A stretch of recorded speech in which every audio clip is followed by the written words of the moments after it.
6:47 here, Big 550 KTRS, and yes, I'm on fumes, which is why Cat Neville is a sight for sore eyes. Have you been partying? Yes, he has. Partying on the radio. I was filling in for Jimbo Hannon the last couple nights. You all right? You rocking out? I am. All right.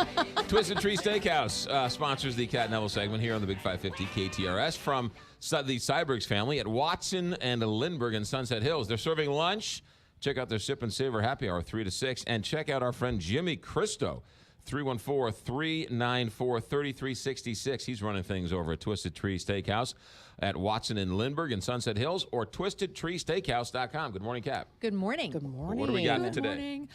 Okay, so I have two spots that are very connected with innovation in St. Louis. And, there's a lot of talk about, the entrepreneurial community and the growing, arts communities. Yes. And so these two spots are really helping to kind of cement that. All right. Number one is we talked a couple of weeks ago about the dark room at the Grandel Theater. Yes. And I mentioned how that's connected with the Kranzberg Arts Foundation.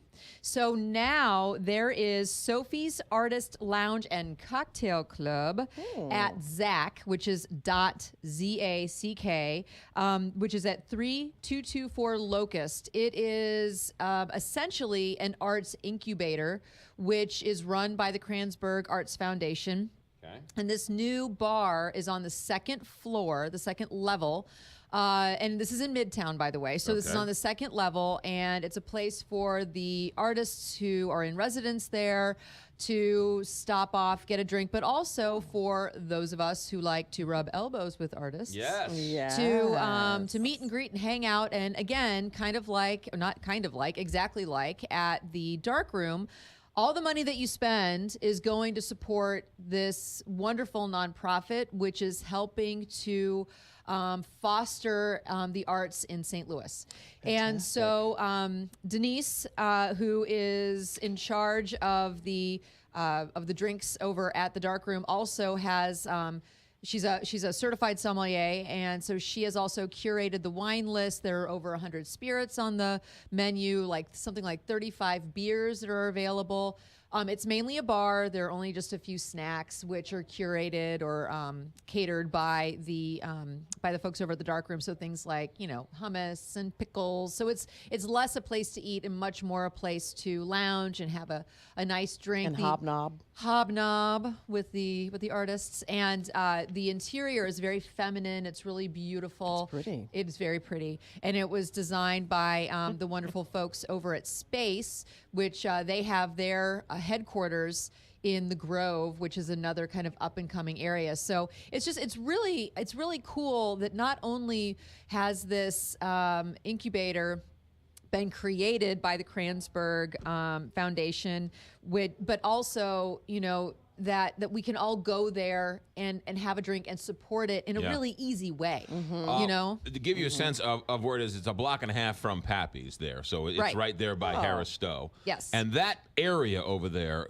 it's a great story in and of itself, all the things going on over there. But this is cool. So it's open to the public. You walk open in. to the public. Second floor. On the second floor. Right. And so so there's a music record shop on that floor. Also within that building is a 202-seat theater. It's a co-op art space. There's like an area where artists can kind of build and paint scenes. It really is meant to help foster the arts in all different ways: musical arts, the theater arts, visual arts in St. Louis. It's right by the Fountain on Locust too, right over in that same general area. Exactly. And my buddy Martin Gobel's got a woodworking shop that's not too far from He does amazing work. Yes, he does. Yeah, I have one of his tables in my lower level, Oh, my basement. Hold on a second. Oh, no. Hold up. Whoa. Did you commission that, or No. did he give it to you as a present? No. Okay. I You forked bought over it. cold hard cash? All right, that's acceptable. Yes, it was like at an arts auction, All right. and I can't remember where it was, Come but on, it was Martin. available. It's one of his kind of like kind of jelly bean shaped. Yeah. It's beautiful. All of the furniture at Urban Chestnut was made by him. Correct. From trees that were felled by the tornado in right. Ferguson a couple years Yep. ago. Yeah. It's really cool. Yeah. Okay, cool. All right, that's Woodworking. Of course, it all comes back to woodworking. It does. It's art. Food and woodworking. It's art. It's part of the art scene. Yes, it's all true. right. So that is Sophie's Artist and Lounge and Cocktail Club. Yes. Now open at .zac. Right. Is there a website to find out more?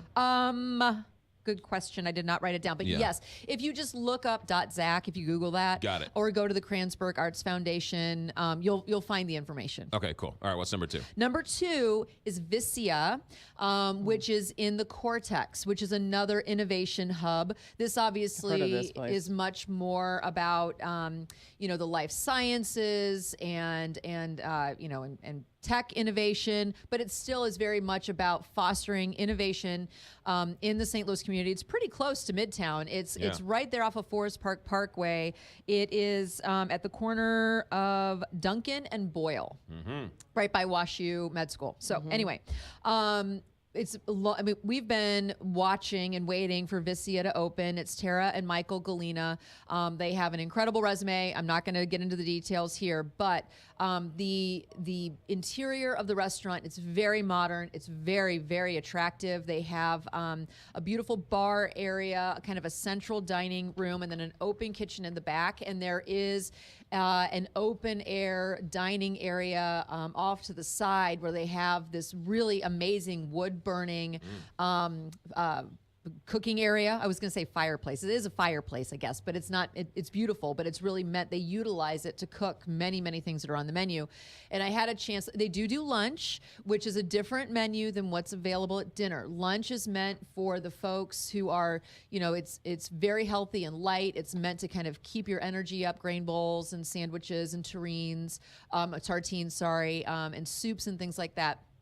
In the evening, the menu is just really interesting. It's very veg-forward, which does not mean vegetarian. It means that they're really looking at the flavors and textures of locally grown produce and very seasonal ingredients and what you can do with them. So, for example, on the appetizer list, they have these beautiful, tiny, I'm a fan of the radish.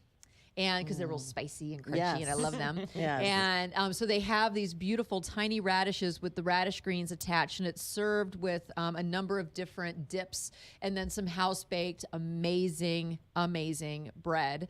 And so it's things like a sweet potato hummus, whipped lard. If you've never had whipped lard, I had it in my hair. and your hair looks good. You look awesome. It's delicious. It's kind of like meat butter, essentially. So it's like the texture of butter because it's that beautiful fatty, but it has like a faintly kind of, animal-y taste to it. It's really good. Whipped goat cheese, and then also a carrot top pesto, which has a really wonderful kind of salty, briny, garlicky flavor to it. And then a couple of salts, which are really interesting. They take the peelings from, for example, parsnips, and they'll turn it into pulp. They'll dehydrate it, turn it into pulp, and mix it with the salt. And I love the flavor of parsnip. You rarely see it, because it's not a very familiar vegetable for a lot of folks. And so you can dip your radishes in the salt and then dip it in the lard. And the flavors are just bright and very, very direct. It's delicious, and it sounds really simple and kind of like, okay, radishes with dips, but it's just trust me, go eat it. It's delicious. Also, they have these kind of like prosciutto roll-ups, essentially, where they take these. McGraw's telling me to wrap it up. I have so much to say. Yeah. Trust me. Live in my world. I got Willie yelling at me. Okay, so. For example, also on the entree list, I thought the chicken was amazing. It's pasture-raised chicken 2 ways, grilled thighs that are grilled in that wood-burning fireplace.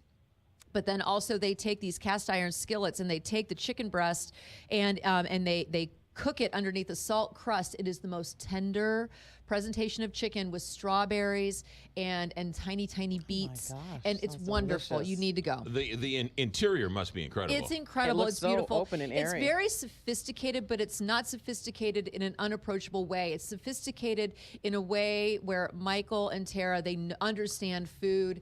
It's a very unique, and it's food that you're not going to have anywhere else in St. Louis. I highly recommend that you go. It's called Vicia. Vicia. Vicia. Vicia. Vicia, and it's on the corner of Forest Park Parkway and Duncan right up the street Yeah, from Duncan IKEA. and Boyle, and it's easy to find parking. Beautiful restaurant. Listen to this. According to Feast Magazine, in the dining room, white oak tables created by Martin Goldwell Design, accompanied by ebonized ash chairs made by Jason Roski of New York's Fern Handcrafted. Yeah, I mean, it's just it's a really great spot. It's a fantastic Sounds addition awesome. to St. Louis. Yeah. Again, extremely unique cuisine, but very much of here. So you need to go. All right, there you go. Yes. Cat and Ella from Sounds Feast delish. Magazine. FeastMagazine.com for everything. When's that party? Friday. Friday. Yes. To find out more, FeastMagazine.com. FeastMagazine.com, Taste and Toast, VIP starts it off, but then, I mean, it's just get your drink on with us on Friday. And Drink rumor is on. Kelly Jackson is going to come with her entourage. I mean, will there will be be celebrity there. sightings. Just make sure for Kelly Jackson you don't have green M&Ms. She gets very upset when you have green M&Ms in the VIP room. Well, we're going to have just give me your rider, and we'll take care of you. 848.